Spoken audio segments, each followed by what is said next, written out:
بالله من الشيطان الرجيم. بسم الله الرحمن الرحيم. ولقد نادانا نوح فلنعم المجيبون ونجيناه وأهله من الكرب العظيم وجعلنا ذريته هم الباقين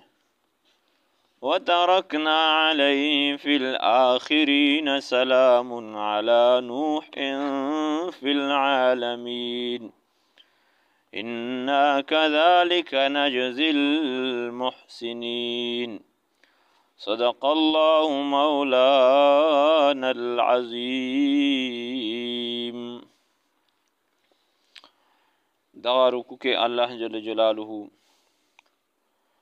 د نوح علیہ السلام واقعہ و سره بیا د ابراہیم علیہ السلام واقعہ تفصیلا ذکر کئی. نوح علیہ السلام د خپل نوما عبدالغفار و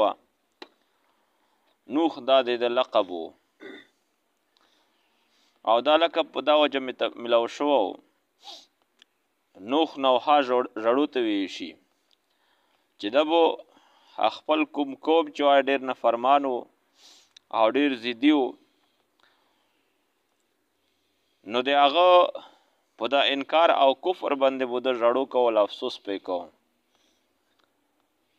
چې زه د الله پیغام مې ته څه نه وکړو. دوی څوک منډې وایي څوک غېږونې تر نه ګوتې منډي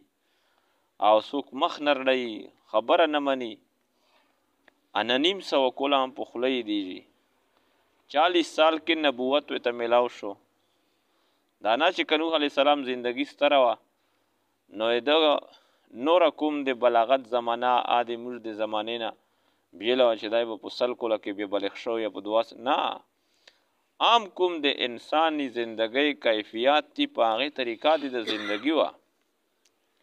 په 40 سال نبوت میلاو شو. بیا یې د هغې سره 950 سال تبلیغ کړه ده. د 950 سال نه بعد بیا الله پاک په قوم باندې عذاب وروستله ده. نو ډېر الله صبر او برداشت ور کړو چې سوره نوح 29 سپیرا کې اردرومي بکخیری هغې کې تفصیلا الله د ده واقعه ذکر کړی چې رب انی دعوت قومی لیلا و نهارا فلم یزدهم دعائی الا فرارا وانی کلما دعوتهم لتغفر لهم جعلوا اصابعهم. یا الله مو خپل قوم ته دعوت ورکړه او دعوت مې ریزې هم ورکړه شپې مې هم ورکړه مجمع کې مې هم ورکړه ګوشي مې هم ورکړه د مو دعوت په دوی کې نور هیڅ اثر نه پیدا کوي چې څوک په د مو خبره ومني چې مو ویني جعلوا اصابعهم فی اذانهم خپله ګوتې غېږونې تر دننه کي کپړې ټولې کي او بس منډه شروع کی چې د خبره سره ونه ورو. نو بیا الله جل جلاله ته ووی انه لن یؤمن من قومک الا من قد آمن. نوح ته کوم ډېر بدبخته ده دا کومې چا چې ایمان وروړه بس د غیر وړه د نور چاته زه ایمان ورکونه د ایمان څه داسې بې قیمته شی خو نه ده طلبګارو ته یې ورکوم. نو بس بیا ده داسې سوچ وکړه چې دا خو چې الله فیصله پر غل وي چې ایمان الله ورکوي نه د چا ایمان چې وروړه چې دار نه ګمراه نه کي. بیا یې د هغې نه بعد الله تعالی لوس چکړل او د دوی خلاف یې بد دعا وغوښتله چې رب لا تذر علی الارض من الکافرین دیارا انک ان تذرهم یضلوا عبادک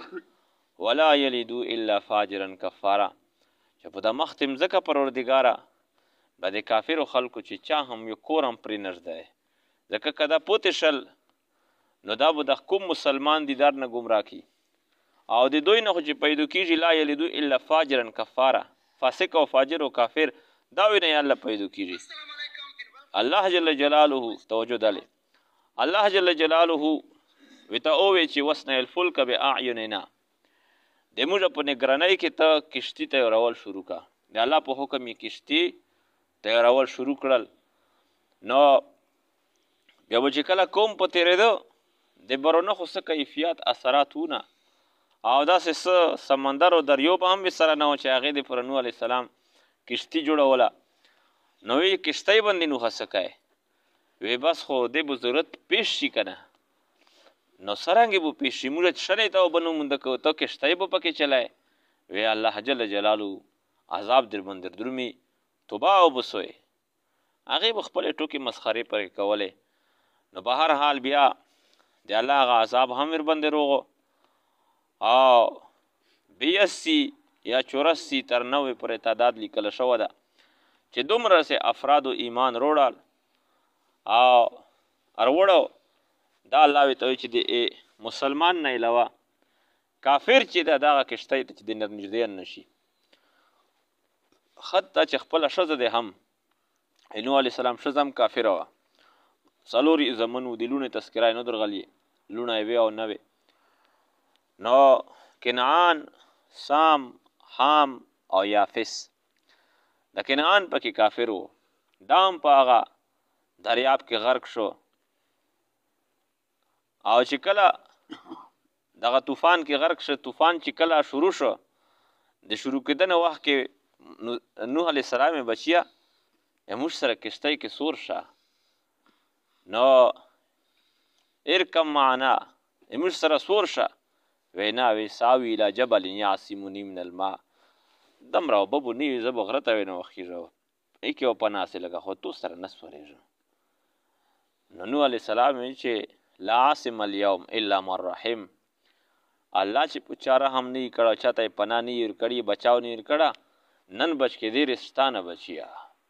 نو داسې وحاله بینهم الموج فکان من المغرقین دوی دغه خبرې سره شروع وي داسې وده اوبې چپه روغله نو نوح علیه السلام چې بیا کتل بیا هېڅ څه نه و بهرحال بیا دغه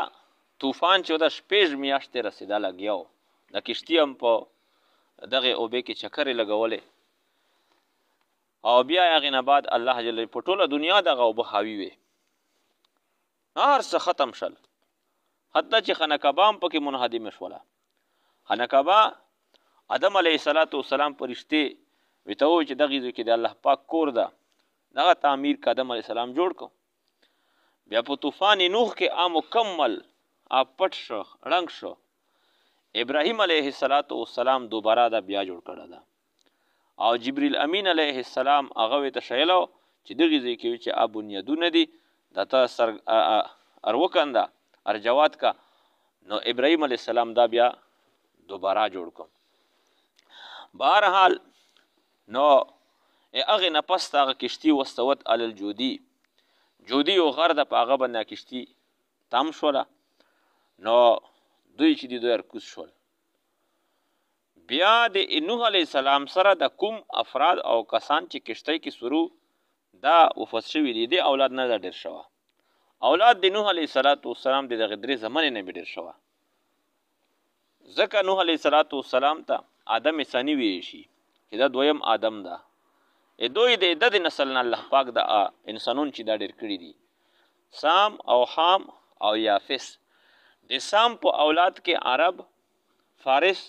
د دې ایران ولا چې کوم دي نو عرب او د ایران ولا او د ایروم ولا فارس او روم دا د سام په اولاد کې دي او د حام په اولاد کې دا د نایجیریا ولا سودان ولا او د کوم حبش چې دي دا د حام په اولاد کې دي او د یافس په اولاد کې ترک افغان یاجوج او ماجوج او د کوم د چاینا ولا دا د یافس په اولاد کې دي د دغه نبی الله جل جلاله دغه دغه دنیا بیا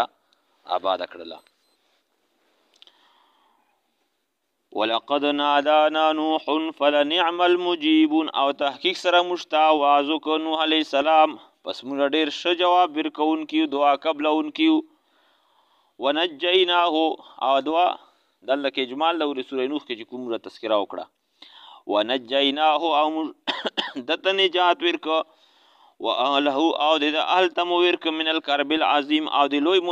لوی مصیبتنا وجعلنا ذریته هم الباقین او موږ پرېږدو اولاد د اولاد هغه درې چې کوم دنیا بیا ناباده شوه هم الباقین دوی باقی پاتې کېدونکي مو پرېږدول وترکنا علیه فی الاخرین او موږ پرېږدو په ده باندې ذکر خیر فی الاخرین په آخرینی امتونو کې نن هم د نوح علیه السلام تذکره چې موږ کو څومره په ادب احترام سره هغه نوم اخلو سلام علی نوح فی العالمین سلامتیا دی په نوح باندې په عالمینو کې انا کذالک نجزی المحسنین موږ بشکه موږ دغه رنګې بدلا ورکوو نیکو کارو ته انه من عبادنا المؤمنین بشکه سره دا یو د موږ د بندګانو مؤمنینو نه ثم اغرقنا الاخرین بیا موږ غرق کړل آخرین د نورو لره وان من شیعته لابراهیم نوز دغه زوی نه د ابراهیم علیه السلام واقعه الله پاک تفصیلا ذکر کوي په دې بیا بیان کو اخر دعوانا ان الحمد لله رب العالمین.